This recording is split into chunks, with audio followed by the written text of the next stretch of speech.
반갑습니다. 영상 시작 전에 구독과 좋아요 눌러주시면 감사하겠습니다. 오늘 준비한 분석은 오후부터 진행하는 국내 농구와 해외 축구로 준비하였습니다. 최종 조합은 영상의 댓글에 기재해 두었습니다. 이어서 분석 시작하도록 하겠습니다.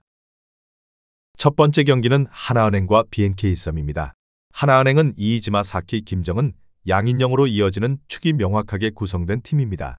이이지마, 사키는 볼 핸들링과 외곽슛, 돌파 능력을 갖춘 윙가드로 하이픽 상황에서 방향 전환으로 수비 중심을 흔들고 헬프 타이밍을 늦추는 역할을 합니다.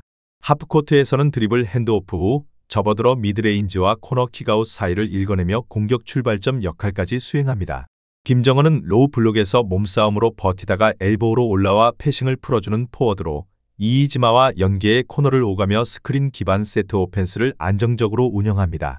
양인영은 골밑에서 리바운드와 세컨드 찬스를 책임지는 센터로 집중력 있는 공중볼 경합으로 득점을 꾸준히 쌓습니다.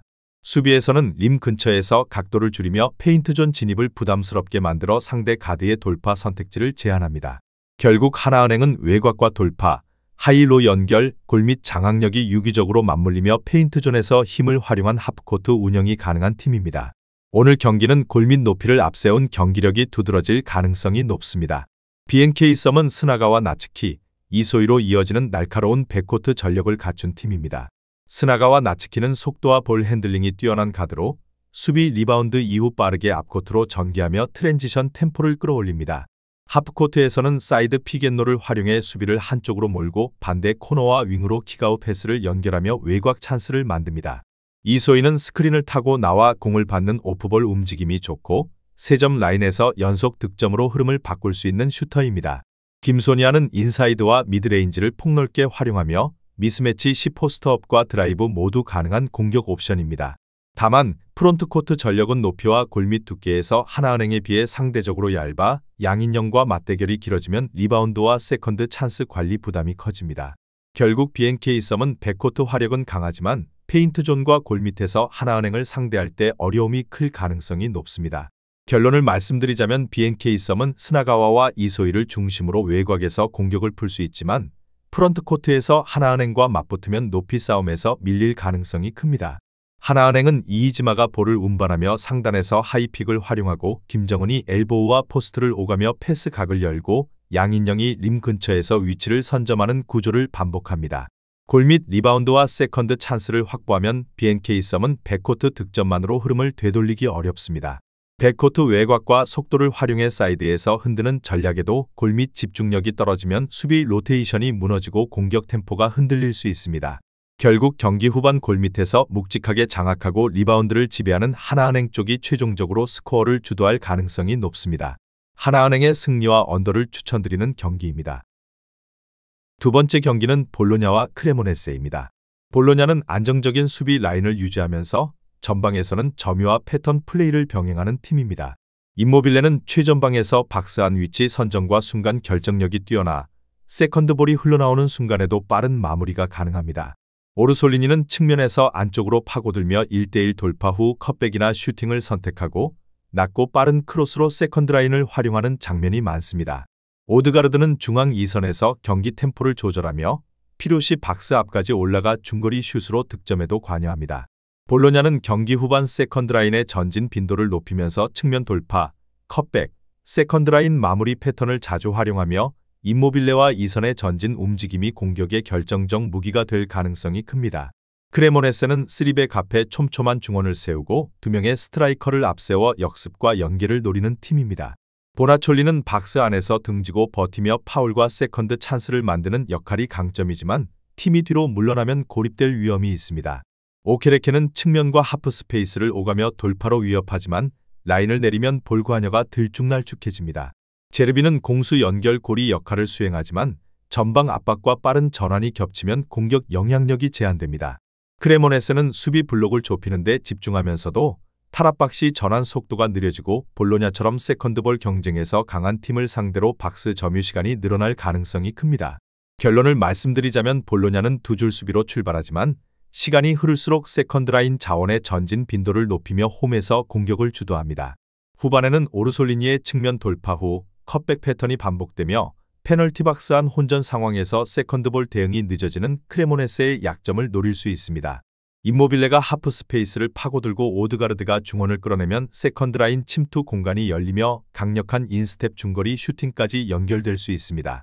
크레모네세는 3백과 미드필더 5명을 활용하지만 후반으로 갈수록 수비 커버가 줄고 세컨드볼 대응이 느려지며 역습은 간헐적 카운터에 그칠 가능성이 높습니다. 결국 홈과 전술적 우위, 세컨드 라인 전진을 고려하면 볼로냐가 주도권을 가져가며 스코어를 열어갈 가능성이 높습니다. 볼로냐의 승리와 오버를 추천드리는 경기입니다. 다음 경기 분석에 앞서 여러분들께 좋은 정보를 안내드리려고 합니다. 저의 영상에 댓글을 눌러보시면 영어가 있습니다. 영어를 클릭하시면 저희 스포츠 분석 카페로 연결이 됩니다. 항상 혼자서 스포츠를 분석하지 마시고 저희 분석방에서 결장자 및 해당 팀들에 대한 이슈를 실시간으로 받아보시는 걸 추천드립니다. 스포츠는 실시간으로 정보를 받으셔야 적중률이 많이 상승합니다. 저희는 무료로 분석 카페를 운영 중이니 꼭 분석 자료를 받아보시는 걸 추천드립니다. 세 번째 경기는 버밍엄과 와포드입니다. 버밍엄은 전방에 후루아시를 세워 라인 사이를 흔드는 움직임을 만듭니다. 후루아시는 최전방에서 뒷공간으로 파고드는 대각선 침투와 반박자 빠른 마무리에 강점이 있어 박스 안에서 공간만 열리면 바로 슈팅으로 연결합니다. 세컨드 톱과 측면 라인이 후루아시 움직임에 맞춰 하프 스페이스로 침투하며 자연스럽게 상대 수비를 안쪽으로 끌어들이는 효과를 노립니다. 측면의 그레이는 터치라인을 넓게 사용하다가도 타이밍을 보고 안쪽으로 치고 들어가며 속도를 살린 직선 돌파로 수비 뒷공간을 파괴합니다. 이 과정에서 후루아시와 이선 자원이 침투하는 측면과 중앙 연계 패턴이 활성화됩니다. 중원 백승호는 후방 빌드업과 전진 패스를 담당하고 박스 앞에서 중거리 슈팅으로 상대 수비를 뒤로 물러서게 합니다. 백승호의 정확한 전방 패스가 시작되면 공격 템포가 빨라지고 후루아시와 그레이의 움직임이 살아나 버밍엄은 직선적이고 효율적인 공격 패턴을 구축합니다. 와포드는 수비와 미드필더 라인 간 간격 관리가 시즌 내내 흔들리며 최악 수준의 조직력을 노출하고 있습니다. 하프라인 근처에서 미드필더가 전진하면 3백이 제때 따라 나오지 못해 간격이 넓어지고 상대 이선 자원이 그 사이에서 공을 받아 전진하거나 원터치 패스로 측면 공간을 여는 장면이 반복됩니다. 측면 수비 뒷공간도 취약하며 윙백 전진 후 전환 시 복귀가 늦어 상대 윙어에게 통로를 내주는 장면이 잦습니다. 공격에서는 이란쿤다가 오른쪽 측면에서 스프린트와 1대1 돌파로 변수를 만들지만 수비가 받쳐주지 않아 흐름을 쉽게 잃습니다. 셰름고르는 이선 침투와 연계 패스를 시도하지만 빌드업 템포가 일정하지 않아 효과가 제한됩니다. 중원 카옌베는 압박과 활동량에서 강점을 보이나 수비 라인과 거리 조절이 미흡해 세컨드볼 대응이 늦는 경우가 많습니다. 결국 3백의 라인 간격 문제와 측면 커버 미스가 겹치면 한번 흔들리기 시작할 경우 연속 실점으로 이어지는 불안한 패턴을 끊어내기 어렵습니다. 결론을 말씀드리자면 버밍엄는 그레이의 측면 돌파와 후루아시의 침투, 백승호의 전진 패스를 활용해 와포드 미드필더 라인과 3백 사이 공간을 반복적으로 찔러 넣는 전략을 구사합니다. 와포드가 라인을 올리는 성향 때문에 간격이 벌어지는 순간 공간 선점이 승부를 좌우할 가능성이 큽니다. 이란쿤다의 개인 기량으로 역습을 노릴 수 있으나 빌드업과 연계가 매끄럽지 않아 효과가 제한적입니다. 경기 진행 중 와포드의 측면 뒷공간과 박스 안 수적 우위 약점이 반복되면 버밍엄 전방 자원들이 이를 놓치지 않고 득점 기회를 만들 수 있습니다. 결국 라인 간격 무너진 와포드 수비를 공략하는 버밍엄이 흐름과 전술에서 우위를 가져갈 것으로 보입니다. 버밍엄의 승리와 오버를 추천드리는 경기입니다. 네 번째 경기는 라요와 발렌시아입니다. 라요 바이에카노는 전방과 이선이 밀착된 구조 속에서 템포를 끌어올리는 팀입니다. 호르헤 데 프루토스는 우측에서 폭을 넓히면서도 안쪽으로 파고들어 하프 스페이스를 점령하고 상대 포백을 끌어내립니다. 28라조는 사이드와 중앙을 오가며 짧은 패스와 드리블로 이선 라인을 흔들고 우나이 로페즈는 중원에서 과감한 전진 패스로 공격 전개 속도를 높입니다. 라요 바이에카노는 중원에서 볼을 오래 끌지 않고 두세 번 패스로 상대 수비 블록 사이를 빠르게 찌릅니다.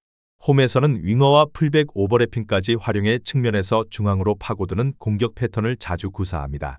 수비에서는 하프라인 근처에서 블록을 형성하며 탈취 시 빠르게 전방으로 패스를 연결합니다. 핵심 자원들의 빠른 템포와 위치 선정으로 발렌시아 수비 사이 공간을 반복적으로 열어젖히는 공격이 가능합니다. 발렌시아는 2명의 스트라이커와 이선 미드필더들이 라인을 맞춰 움직이는 전형적인 구조를 갖습니다.